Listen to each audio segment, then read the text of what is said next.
नमस्कार विद्यार्थी मित्रांनो, मी डॉक्टर महादेव जगताप, सेटनेट मराठी या मराठी विषयाच्या अनुषंगाने सखोल माहिती देणाऱ्या चॅनलमध्ये आपल्या सर्व विद्यार्थ्यांचं सहर्ष स्वागत करतो. विद्यार्थी मित्रांनो, मागील झालेली सेट परीक्षा आणि त्या सेट परीक्षेच्या पहिल्या पेपरच्या अनुषंगाने जी पहिली आन्सर की या ठिकाणी प्राप्त झाली आहे, त्या प्राप्त आन्सर कीच्या माध्यमातून प्रश्न आणि याची उत्तर या ठिकाणी आपण पाहणार आहोत. या संदर्भात काही अडचणी असतील तर त्या कमेंटच्या माध्यमातून कळवाव्यात किंवा काही प्रश्नांच्या संदर्भात जर चॅलेंज करायचं असेल तर अधिक माहितीसाठी सुद्धा तुम्ही मला कॉल करू शकता. या ठिकाणी पहिला जो प्रश्न आहे तो अशा पद्धतीचा आहे की अध्यापनाच्या आकलन पातळीमध्ये टिंबटिंबाचा अंतर्भाव होतो. तर या ठिकाणी अध्यापनाच्या आकलन पातळीमध्ये जो काही स्मरण आणि मर्मदृष्टी यांचा अंतर्भाव होत असल्याचं सांगता येतो. दुसरा प्रश्न, मानवाच्या जीवनातील सर्वोच्च बौद्धिक सुपिकतेचा काळ म्हणजे टिंबटिंबा हा होय. तर त्या ठिकाणी कुमारावस्था हा मानवताच्या जीवनातील सर्वोच्च बौद्धिक सुपिकतेचा काळ समजला जातो. स्वयंचा ऑनलाईन डिस्कशन फोरम असतो, कशासाठी असतो थोडक्यात, तर तो म्हणजेच शंका समाधान दूर करण्यासाठी स्वयंचा ऑनलाईन डिस्कशन फोरम शंका समाधान दूर करण्यासाठी असल्याचं आपण सांगू शकतो. पुढचा जो प्रश्न आहे तो अशा पद्धतीचा आहे की टिंबटिंबाचा उपयोग करून इतिहास हा विषय शिकवता येत नाही. तर याच्यामध्ये दिग्दर्शन पद्धतीने इतिहास हा विषय शिकवता येत नाही. निरपेक्ष आणि सापेक्ष श्रेयांकीकरण हे टिंबटिंब श्रेयांकीकरणाचे प्रकार आहेत. तर निरपेक्ष आणि सापेक्ष हे अप्रत्यक्ष श्रेयांकीकरणाचे प्रकार असल्याचं आपण सांगू शकतो. संशोधकासाठी सर्वात आवश्यक गुण कोणता, तर संशोधनातील मनापासून असणारी जी अभिरुची आहे हा संशोधकासाठी आवश्यक असलेला गुण आपल्याला या ठिकाणी सांगता येतो. त्यानंतर पुढचा जो प्रश्न आहे तो अशा पद्धतीचा आपल्याला या ठिकाणी सांगता येईल बघा की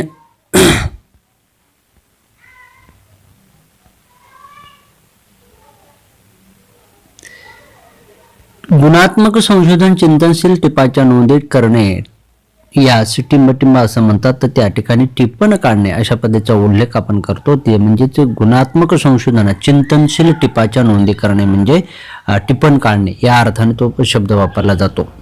नंतर बघा पुढचा जो प्रश्न आहे तो अशा पद्धतीचा आहे की 8वा प्रश्न या ठिकाणी आपण पाहणार आहोत. तो अशा पद्धतीचा आहे की शैक्षणिक संपादन हे चल टिंबटिंब श्रेणीवर मोजले जाईल. तर त्या ठिकाणी आंतर श्रेणीवर शैक्षणिक संपादन हे चल मोजले गेल्याचं आपल्याला सांगता येईल.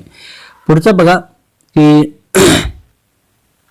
जर वारंवारिता वितरणामध्ये काही टोकाचे प्राप्तांक असतील तर केंद्रीय प्रवृत्तीचे योग्य परिणाम हे टिंबटिंब आहे. तर त्या ठिकाणी मध्यांक हे केंद्रीय प्रवृत्तीचे योग्य परिमाण त्या ठिकाणी मानलं जातं. संशोधन लेख म्हणजेच रिसर्च पेपर टिंबटिंबावर आधारित असतो. तर त्या ठिकाणी प्राथमिक आणि दुय्यम जी माहिती असते, प्राथमिक आणि दुय्यम माहिती याच्यावर म्हणजे प्राथमिक डाटा किंवा दुय्यम डाटा याच्यावर संशोधन लेख हा आधारित असल्याचं आपण सांगू शकतो. म्हणजे 3 नंबरचा जो पर्याय आहे 1 आणि 2 हा बरोबर असल्याचं आपण या ठिकाणी लक्षात घेतो. पुढचा जे काही प्रश्न आपण या ठिकाणी पाहणार आहोत ते 11 ते 15 हे प्रश्न तुम्हाला तुमच्या एकूणच पॅरेग्राफ दिला होता त्या पॅरेग्राफवर विचारले गेलेले होते. तर त्यातील असे हे जे काही प्रश्न आहेत ते अशा पद्धतीचे प्रश्न आपल्याला या ठिकाणी सांगता येतील. बघा की भारतीय संस्कृतीची वैशिष्ट्यपूर्ण असण्याचे कारण त्या ठिकाणी कोणतं आहे, तर एकमेवा द्वितीयता हे सर्वात महत्त्वाचं कारण. हे वरच्या आपण पॅरेग्राफच्या ह्याच्या माहितीच्या आधारे उत्तर देतो हे लक्षात घ्या. म्हणजे या ठिकाणी भारतीय संस्कृतीचे सर्वात महत्त्वाचं कारण असण्याचं वैशिष्ट्यपूर्ण म्हणजे एकमेव अद्वितीय. त्याच्यानंतर पुढचा जो प्रश्न आहे तो पाश्चिमात्य राष्ट्रे नेहमी बकाळ आणि भयग्रस्त जीवन जगतात कारण त्यांची वाङ्मय निर्मिती नेहमीच राष्ट्रसंघर्ष प्रोत्साहन देते. तर ह्या जे काही विधान आहे तर हे विधान या ठिकाणी संपूर्ण विधान चूक असं आपल्याला सांगता येईल. भारतीय संस्कृतीचे वैशिष्ट्य म्हणजे त्या ठिकाणी जे काही उत्तर आहे ते म्हणजे युद्धजन्यता अशा पद्धतीचे उत्तर आपल्याला या ठिकाणी लक्षात घेता येईल, जे की वरील पॅरेग्राफच्या माध्यमातून आपण हे उत्तर सांगतो होतो. पुढचा जो प्रश्न आहे तो अशा पद्धतीचा आहे की भारतीय वाङ्मय निर्मितीची प्रेरणा कशात आहे, तर या ठिकाणी भारतीय वाङ्मय निर्मितीची प्रेरणा ही संस्कृती संघर्षात आहे. प्रस्तुत उत्तरात कोणते शीर्षक योग्य किंवा अधिक समर्पित? वाङ्मय आणि संस्कृती हे शीर्षक उत्तरात योग्य ठरेल. निकोमच्या मते संप्रेषण चक्रामध्ये हा घटक फार महत्वाचा असतो. तो घटक म्हणजे या ठिकाणी आपल्याला सांगता येईल तो म्हणजे माध्यम. हा घटक निकोमच्या मते संप्रेषण चक्रामध्ये अतिशय महत्वपूर्ण घटक मानला जातो. पुढचा जो प्रश्न आहे तो अशा पद्धतीचा आपल्याला या ठिकाणी लक्षात घेता येतो. बघा की संप्रेषण प्रभावी होण्यासाठी खालीलपैकी कोणता घटक सर्वात महत्वपूर्ण असतो, तर या ठिकाणी आपल्याला त्वरित प्रत्याभरण हा संप्रेषण प्रभावी होण्यासाठी अत्यंत महत्वपूर्ण घटक आहे. कारखान्यातील पर्यवेक्षकांनी कामगारांना आज्ञा केली व ती कामगारांनी पाळली हे संप्रेषण त्या ठिकाणी अनुलंब म्हणजे एकाने दुसऱ्याला सांगणं याच्यावर हे संप्रेषण आधारित आहे. नंतर ग्राहकाचे अनावधान हे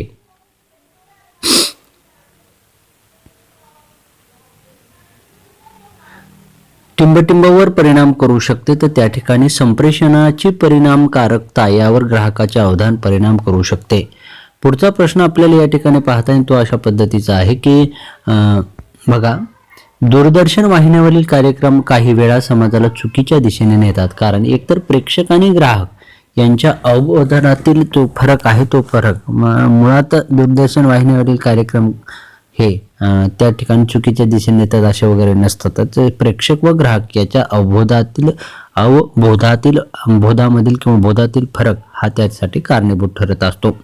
पुढचा प्रश्न आपल्याला या ठिकाणी पाहता येईल तो अशा पद्धतीचा आहे की इथं पहा प्रश्न, एका शहराच्या रस्त्यांचा नकाशा विचारात घ्या की ज्या शहराला 5 रस्त्यांची इतर ठिकाणी जोडलेले आहेत, 10 चौक आहेत, अनेक रस्ते एकत्र येणार व कोणत्याही चौकाला रस्त्याला बंद टोक नाही, एक सोडून प्रत्येक चौक आहेत, असे प्रत्येक चौकात 4 रस्ते मिळून 10व्या चौकात n रस्ते मिळत असतील तर खालीलपैकी यांची संख्या किती असेल, तर यांची संख्या ही 6 असल्याचं आपण सांगू शकतो. अशक्य आहे अशा पद्धतीनं. आणि मग दुसरा जो प्रश्न आहे 22 प्रश्न क्रमांक 22, एका प्रामाणिक व्यक्तीने चुकून 2 व्यक्तीच्या त्याच्या पर्समध्ये असलेली रक्कम प्रत्येकाला देण्याची कबूल केली. कोणत्या परिस्थितीत किंवा काय केल्याने त्याचे दिलेले वचन तो पाळू शकेल, तर त्या परिस्थितीमध्ये काहीच रक्कम नसताना हे वचन पाळू शकेल. अशा पद्धतीचे उत्तर आपल्याला या ठिकाणी लक्षात घेता येतं. पुढचा प्रश्न बघा 12 वाजल्यावर किती कालावधीत घड्याळांचा तास काटा व मिनिट काटा एकरूप होतील, तर त्या ठिकाणी 1 तास 5 मिनिटानंतर व 1 तास 6 मिनिटा अगोदर अशा पद्धतीनं 12 वाजले की घड्याळाचा काटा ते बरोबर एकरूप होतील. एका पुस्तकांची किंमत 20% कमी केल्यास आणि खप 25ने वाढवला तर पूर्वीच्या उत्पन्नात केवळ कितीनं फरक पडेल, तर त्या ठिकाणी 0% फरक पडेल, कारण त्याचं 20ने कमी केलंय आणि 25ने वाढवलंय. अशा पद्धतीचं हे विधान आपल्याला लक्षात घेता येतं आणि म्हणून इथे 0% 24 या ठिकाणी आपल्याला सांगता येतं.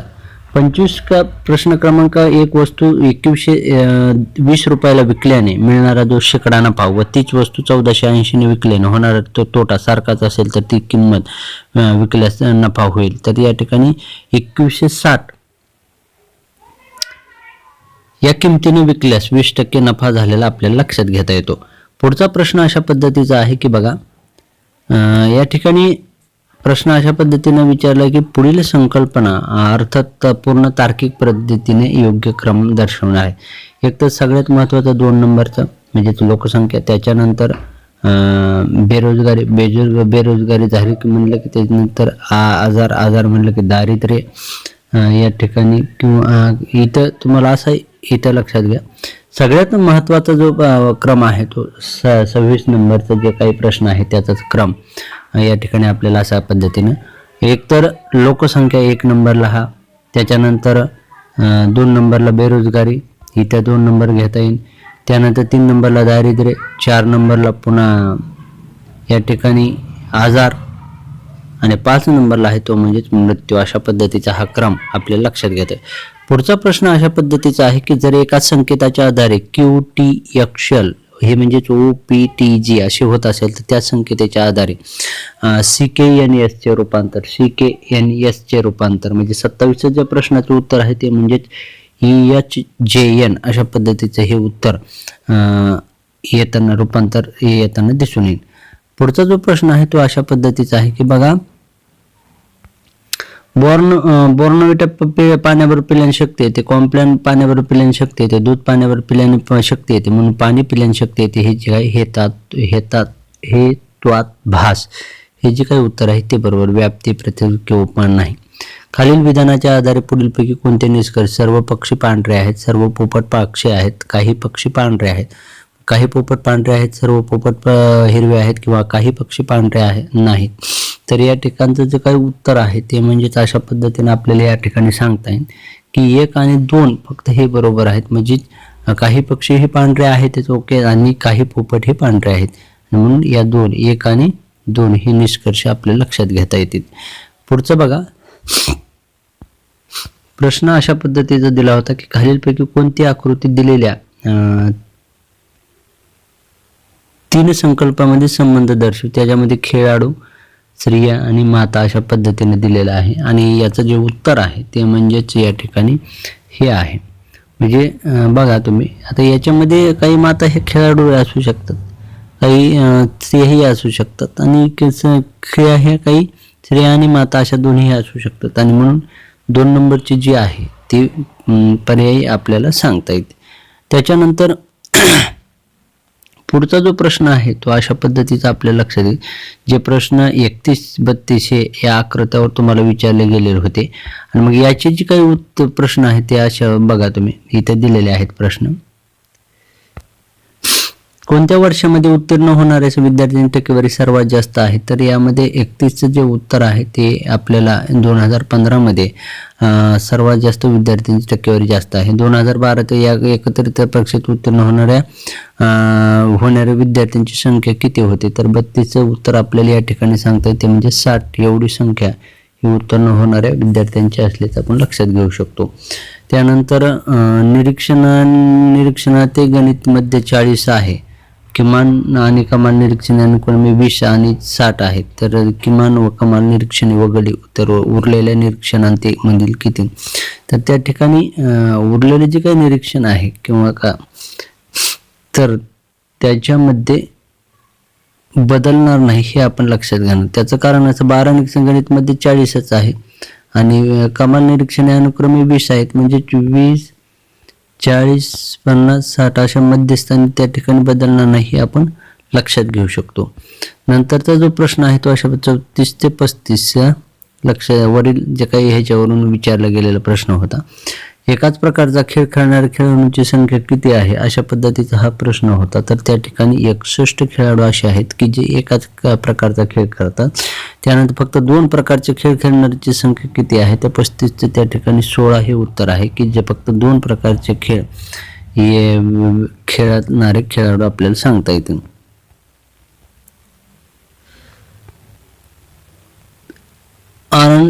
अर्नेट या शब्दाचा योग्य आद्याक्षर विस्तार कोणता? तर अर्नेट या शब्दाचा योग्य आद्याक्षर विस्तार या ठिकाणी एज्युकेशनल अँड रिसर्च नेटवर्क अशा पद्धतीचा आहे. त्यानंतर दिवंगत पंतप्रधान राजीव गांधी यांना भारताच्या धोरणात क्रांतिकारी घडवण्यात कोणी मदत केली होती? तर 37 या ठिकाणी श्याम पित्रोदा यांनी ही मदत केल्याचं आपण सांगू शकतो. पुढे कोणती मूलतः इन्स्टंट मेसेंजर आहे? तर 38 जे आहे ते म्हणजेच आपल्याला लक्षात घेता येते तर व्हॉट्सअप हा आहे. व्हॉट्सअप याच्यामध्ये इन्स्टंट मेसेज हा पाठवता येतो हे आपण या ठिकाणी लक्षात घेऊ शकतो.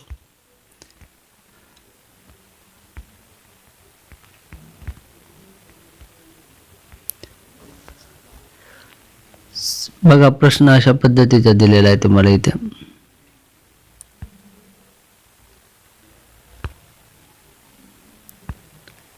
सारथीने पुढीलपैकी कोणाचे संकेतस्थळ सारथी हे पुढील कोणाचे संकेतस्थळ आहे? तर या ठिकाणी सारथी हे 39 जे उत्तर आहे ते म्हणजे रस्ते वाहतूक आणि महामार्ग मंत्रालय यांचे हे सारथी हे संकेतस्थळ असलेलं आपल्याला सांगता येतं.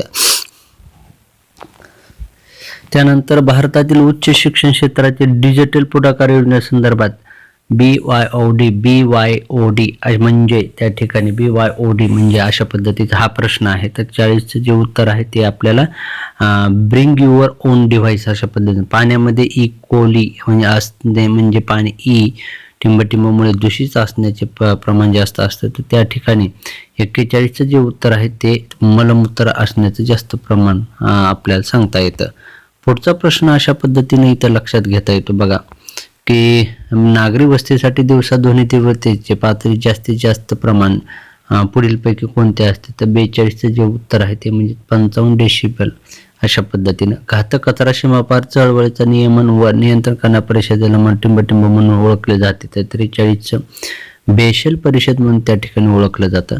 भारतामध्ये प्रदूषण टाळण्यासाठी व नियंत्रित करण्यासाठी असंख्य कायदे आहेत. यापैकी पुढील कायदा बहुव्यापी एकछत्री कायदा म्हणून वापरला जातो, तो म्हणजे सी 44चं पर्यावरण जो काही संसद कायदा आहे तो भारतामध्ये प्रदूषण टाळणे बहुव्यापी एकछत्री कायदा त्या ठिकाणी वापरला जातो. पुढचा प्रश्न अशा पद्धतीने आपल्याला सांगता येईल बघा, सामाजिक व आर्थिक विकासासाठी युनायटेड नेशन्सचे शाश्वत विकास किती ध्येय ठरवले आहेत, तर 45 यामध्ये ते उत्तर आहे ते म्हणजेच 17 ध्येय हे सामाजिक व आर्थिक विकास युनायटेड नेशन शाश्वत विकासासाठी ठरवले. कोणते विद्यापीठ वैदिक कालखंडामध्ये लष्करी शिक्षणाचे केंद्र होते, तर आपल्याला माहिती आहे की 46चं जे उत्तर आहे ते म्हणजे तक्षशिला याच्यामध्ये वैदिक कालखंडामध्ये लष्करी शिक्षणाचे वैदिक कालखंडामध्ये दिलं जात होतं. त्यानंतर PhD किमान कालावधी 2 वर्षाचा असावं, प्रमाण तोंडी परीक्षा असावी ही शिफारस टिंबटिंबा त्या ठिकाणी ही जी काही शिफारस आहे ती 47 म्हणजेच आपल्याला राधाकृष्णन यांनी केलेली आहे, की त्यांच्या मते PhD किमान कालावधी 2 वर्षाचा आणि प्रबंधानंतर तोंडी परीक्षा असावी अशा पद्धतीने. पुढचा जो प्रश्न आहे, जे की 3 प्रश्न आपण या ठिकाणी पाहणार आहोत बघा, की शिक्षण हे टिंबटिंब होय, तर या ठिकाणी 48चं उत्तर आपल्याला व्यावसायिक शिक्षण आहे, धंदे तांत्रिक किंवा कौशल्य नाही. भारतातील शिक्षण खात्याचे नाव मानव संसाधन विकास मंत्रालय असे टिंबटिंब साली ठेवले आहे, तर आपल्याला माहिती आहे की ही अशातली घटना आहे आणि याचं उत्तर आपल्याला सांगतात 1986 मध्ये खात्याचे नाव मानव संसाधन विकास मंत्रालय ठेवलेलं आहे. खाली कोणती संस्था उच्च शिक्षणातील संशोधनासाठी वित्त पुरवठा करत नाही, तर या ठिकाणी ISISR करतं, लक्षात घ्या. त्यानंतर NCTD हे करत नाही, तर म्हणजे DST किंवा DBT ह्या संस्था करतात वित्त पुरवठा, परंतु 4 नंबरची नाही. विद्यार्थी मित्रांनो, असेच काही प्रश्न आणि त्याची उत्तरे आपण नंतरही सेकंड चिठ्ठी आल्यानंतरही पाहणार आहोत, परंतु आपल्याला या संदर्भात काही अडचणी असतील किंवा या प्रश्नांची काही चॅलेंज पाठवायचे असेल, त्या ठिकाणी योग्य तो संदर्भ द्यावा लागेल आणि त्या संदर्भानुसार हे पाठवावं लागेल. अधिक माहितीसाठी मला कॉलही करू शकता, मी जास्तीचा वेळ